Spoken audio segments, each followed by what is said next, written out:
wabarakatuh. Perkenalkan, nama saya Andi Nur Hanifah Roha dari kelas PTIK angkatan 2020. Nah, di sini saya akan menjelaskan terkait animasi, di mana salah satu materi yang telah diajarkan oleh Ibu Fitria SPD MPD. Nah, baik, langsung saja kita masuk ke materi. Nah, di mana ada sejarah animasi. Sejarah animasi ini dimulai pada tahun 1883 ketika muncul istilah stroboskopik sebagai dasar sinematografi yang membuat benda bergerak secara memutar. Kemudian, seseorang bernama H.W. Goodwin menemukan film dari seluloid yang dapat menampung gambar sekaligus. Thomas Edison selanjutnya mengembangkan penemuan tersebut dengan menghasilkan gambar bergerak di dinding dengan bantuan serangkaian roda. Pada tahun 1899, suara direkam untuk pertama kalinya dengan menggunakan alat perekam magnetik. Tetapi, Walt Disney lah yang membuat film animasi bersuara untuk pertama kalinya. Nah, selanjutnya yaitu pengertian animasi, di mana animasi ini merupakan gambar bergerak yang berasal dari kumpulan berbagai objek yang disusun secara khusus sehingga bergerak sesuai alur yang sudah ditentukan pada setiap hitungan waktu. Objek yang dimaksud adalah gambar manusia, tulisan teks, gambar hewan, gambar tumbuhan, gedung, dan lain sebagainya. Nah, selanjutnya adapun prinsip dari animasi, yaitu yang pertama ada solid drawing, yang dimana menggambar karakter dalam berbagai angle agar seperti 3D. Kemudian ada squash and straight, yang dimana penambahan efek lentur pada karakter. Kemudian ada timing dan spacing timing, dimana menentukan kapan waktu sebuah gerakan pada karakter dan penempatan serta jumlah gambarnya.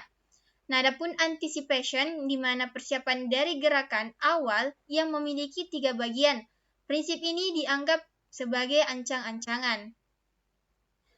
Nah, selanjutnya ada slow in and slow out, di mana setiap gerakan pada karakter memiliki percepatan dan perlambatan yang berbeda-beda. Kemudian ada secondary action, di mana memperkuat gerakan utama supaya karakter tampak lebih realistik. Kemudian ada arch atau sebuah gerakan yang mengikuti pola berbentuk lengkungan atau bola, ellipse atau parabola.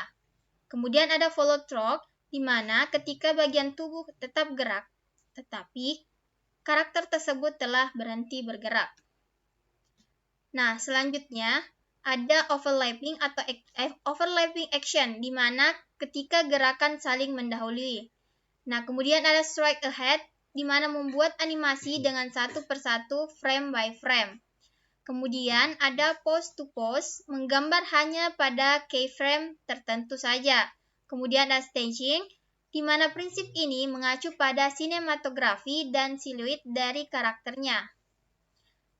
Nah, selanjutnya ada exaggeration, di mana prinsip ini lebih menekankan gerakan animasi yang memiliki unsur dramatis bahkan cenderung hiperbola. Kemudian yang terakhir ada appeal, prinsip ini berkaitan erat dengan gaya visual animasi. Nah, selanjutnya adapun jenis animasi berdasarkan teknik, di mana yang pertama ada animasi sel. Animasi sel ini berupa lembaran-lembaran yang tersusun membentuk animasi tunggal. Yang kedua ada animasi frame, di mana animasi tergolong animasi yang sederhana, pasti pernah membuat animasi frame. Nah, dapat mencoba menggambar pada setiap ujung dari buku. Kemudian ada animasi sprite, di mana animasi sprite ini merupakan bagian animasi bergerak secara mandiri dengan latar belakang yang diam. Contoh logo berputar atau planet yang berotasi.